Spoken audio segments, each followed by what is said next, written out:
I'm going to make a phone call and stop a war of two very powerful countries, Thailand and Cambodia. They're going at it again.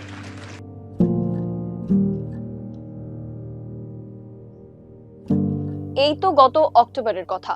ট্রাম্পের সামনেই শান্তি চুক্তিতে সই করেছিল দুই পড়শি দেশ থাইল্যান্ড আর Cambodia. সে শান্তি আপাতত বিষ বাঁও জলে।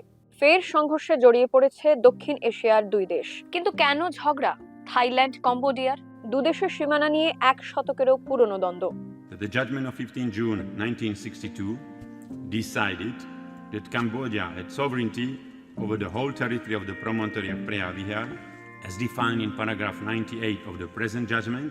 1962 সালে আন্তর্জাতিক আদালতের রায়ে বিতর্কিত এমারাল্ড ট্রায়াঙ্গেল বা পান্না ত্রিভুজ কম্বোডিয়ার ভাগেই পড়ে।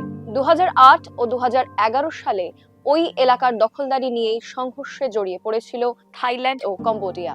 2025 সালের মে মাসে ফের সীমান্ত সংঘর্ষ।